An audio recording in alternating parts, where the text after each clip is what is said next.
We're joined in the media center by #1 qualifier in Funny Car, Jack Beckman, current #1 qualifier in Funny Car, 3.913 seconds at 323.74 miles an hour. He was #1 qualifier in Pomona, and he does have 16 #1 qualifying position in his career. Jack, talk about a little bit of a long day today, but talk about, especially that second run, getting to that #1. It's always tough when you show up to a race and the forecast is rain, rain, rain. And it rained yesterday, and the forecast didn't look good for today, and all the fans are coming by, and they just want to see you run. And here, when we come to Gainesville, this is their version of the East Coast Winter Nationals. So these people have waited all winter long to come see us, and there's a very real chance we weren't going to get a single run in today. And then we got one run in today. And I thought for sure that was going to be it. And we smoked the tires on the first run. So I was a little bit frustrated. And let me back up a little bit. We went back to last year's car. We front halved it. We debuted the new car after we bent last year's car in preseason testing in Phoenix, January this year. Problem is we didn't have any runs to go off. The DSR cars are all great, but we've done some changes to them, and eventually it might be a better program for us. We didn't have enough runs to know. The tuning window's a little bit different. So we went back, front half the car we bent, which is the one that worked so well last year, brought it out here, and you see the second run on the thing, 391 with the 3, and that's the same chassis that went 390 here testing in December. So to be able to get the full session in for the Florida fans and to be able to run that good for the Infinite Hero team, that's a perfect day for me. Jack, how frustrating is it for teams when you have one car that works so good, so well, and you know you need to switch over to a new car and it doesn't work as well as the other one? Case in point, like Matt Hagan's going through. Yeah, and we usually haven't had that sort of issue with the transition. This year was a little bit odd, and it's because we had made some alterations to our cars. And it is possible that in the long run, it will make a faster race car. The problem is you got to flog these things. You got to get 20 runs to the finish line to figure out, let's say your old chassis, if you added 3 grams of primary weight, it would equal 40 more RPM of rear wheel speed at 1 second. The new car might be 50 RPM or 30 RPM, but if it's different, it changes everything after that. We just didn't want to throw away everything that we'd done last year. It actually made more sense to front half last year's car, run that combo, and then we can test the new chassis on Mondays after the national events.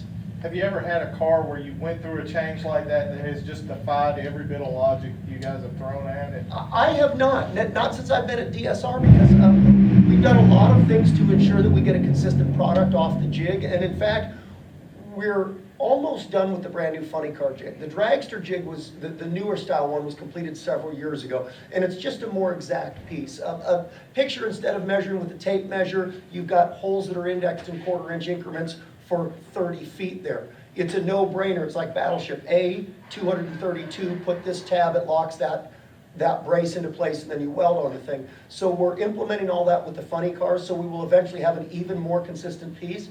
But I've never experienced an issue at DSR where we debuted a new car and we're completely lost. Sometimes it took us 15 runs to dial it in. Does it make you scratch your head when you have the same exact parts, they're built the same exact way, and then they have their own minds? Yeah, well, listen, with 4 Funny Cars, there's a lot of times, I mean, things change as you go deeper into the season, where Don says, that's it. Everybody on my Funny Car squad put this tune-up in your car because it's demonstrated it works the best. And they don't work the same. Is it driver weight, driver placement, the way we do our burnouts? Because even with identical parts and pieces, they don't accelerate the same. So at the end of the day, the crew chief has to listen to what that car on that track, on that day, in that lane is trying to tell him. Was there any kind of planning today that, well, bad weather could be coming, especially even looks for, we got to get something in, we got to make something, try to make something happen right now? Yes and no. There's only 16 cars here. So all we needed to do was stage to be officially qualified for the show. But I asked Jimmy on run 1, if it goes out there and shakes or smokes, do you want me to get it to the finish line? Because a lot of times it'll let you run later on in the day under theoretically better conditions. Or if that locked qualifying, it would give you a better position on the ladder. And we elected, because this is a brand new car, let's not take the risk. If something happens, just click it off. And same thing on the second one, I said, you want me to get to the finish line? I said, we're okay, we're already in the show. But let me tell you, when you've got a threat of rain, and there's 18 cars there, and you're not one of the top 16, it's nail-biting time, because you don't know if you'll get the opportunity on Saturday to run. You better take advantage of it on Friday, and it's a risk. These cars are not happy when you pedal them or yank on the brake in the middle of the track. Well, now, up until today, there had never been a 3-second run in funny cars. You ended up with 8. Well, and the interesting thing is, headers. We had not run here. Remember, Sonoma is what started the cycle of the laid-back headers. So until we get around to Sonoma next year, now keep in mind that we run double races at Pomona, at Vegas, at Charlotte. So Vegas and Charlotte have already seen the laid-back headers. But all the other races, I would expect if conditions are similar to what they were last year, we should be about 400 or 500 quicker. So Denver ought to be exciting. Denver should see its first 3-second run here. So we're resetting all that, but it's a byproduct. The cars are a half a tenth to 800ths better than they were at this point last year. Talk about your confidence level going into the first run, considering everything that's occurred this year, and then talk about your confidence level going into the second run. Did you see the pole coming? The top spot? No, because the cars that ran quick on the first run had 2 advantages. They had data to tune off of, and they got to run later so they could sit back and watch what everybody else ran. So when we go out there and run the 391, we clearly just showed everybody what the lane was capable of. So I didn't think that that run was going to hold. And here's the other thing. That wasn't all our car had in it. We weren't swinging for the fences. Lord help us, if Jimmy, John, and Chris lean on this thing tomorrow, it could be awfully impressive. But I'm going to tell you, you don't get something for nothing. Right. When they're accelerating that fast, the front end's light, and these things are hunting. Ours pulled the front end over at the bump at 400 feet, and I had my hands full for a couple seconds down there. I'm just glad that it stayed stuck to the track. So are you saying a 3.8 might be possible? Well, listen, if we could redo that run and gave it the tune-up that we normally would feel confident to do because we were comfortably in the show, yes, we would have been 200s quicker. But woulda, coulda, shoulda. Doesn't matter till the ET slip reads it. But I'm saying, yes, our car's completely capable of doing that. And talk a little bit, if you will, about clearing your mind to be ready for that run. I came out there twice to look at you today, and you were overwhelmed almost by the huge number of people just wanting your autograph. What did you do to just make sure your mind was I paid clear? them all $1 to stay in the line. Actually, that's kind of one of the things that keeps, sometimes to get the right mindset, you clear your mind.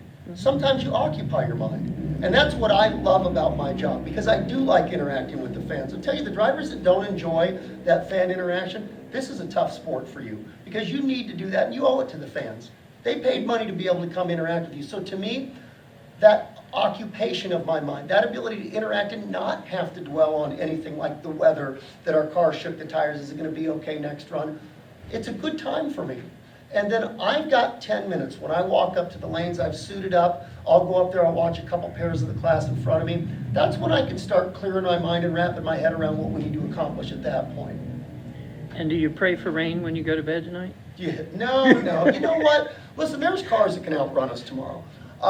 We actually felt like Robert Height was going to run better on that last session, and it looked like they pushed. And that's the luxury you have when you run quick early. You've got the luxury of swinging harder at the thing. No, because actually I think we're going to be better in the long run with more runs on this tune-up to go into race day. So, que sera, sera, right? What will be, will be. You know what, if it rains for us, it rains for the other cars. And I learned a long time ago, man, there's a lot of things I just can't control. Right. The weather's probably right up at the top of my list, so we'll roll with the punches. Thank you. Now you're 3 races in to the season. Spoke with Ron Cass over the teleconference last Wednesday. Talked about small points. I know you guys discussed about possibly shedding off, being that you pretty much understand you're going to be in the show regardless. But how important is that for you guys to go out? You get the top qualifying spot, those small points.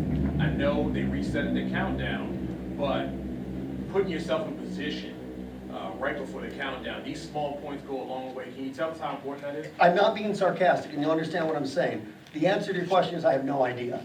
because we won't know till we get to the last round at Indy and then go, oh darn, if we just had 3 more points. So the fact that you don't know means you probably ought to do everything you can to gobble up as many of them as you can.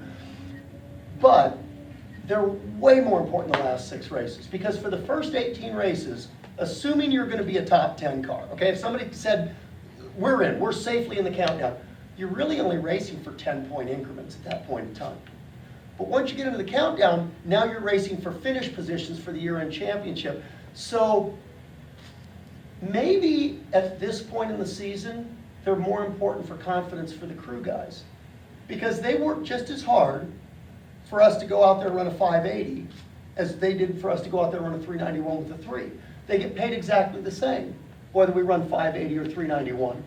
But I guarantee you, they feel a hell of a lot better about that 391, because they know their effort, their work, everything culminated with their car being the best that day. And I think that puts a little spring in your step. I'm not saying it makes it better with a torque wrench or a screwdriver, but it makes the day go by better. Definitely, thank you very much. Anybody else? Yeah, one last question. So what college basketball team should be cheering for you tonight? You know, I might alienate a lot of people, but I couldn't give a crap. And let me tell you why. Okay. Let me tell you why. I don't have any cousins or friends that play on any college basketball teams. Listen, if you went to the University of Michigan and you want to root for your alma mater, more power to you. But I see people that are diehard Raiders fans because they like the logo of the team, and they don't know anything about the character of the team. I don't know. I enjoy my sports, but people get fanatical about this Yeah. stuff. So how about this? Whoever plays the hardest, plays the best, did their homework, that's the team I want to see win, because they deserved it.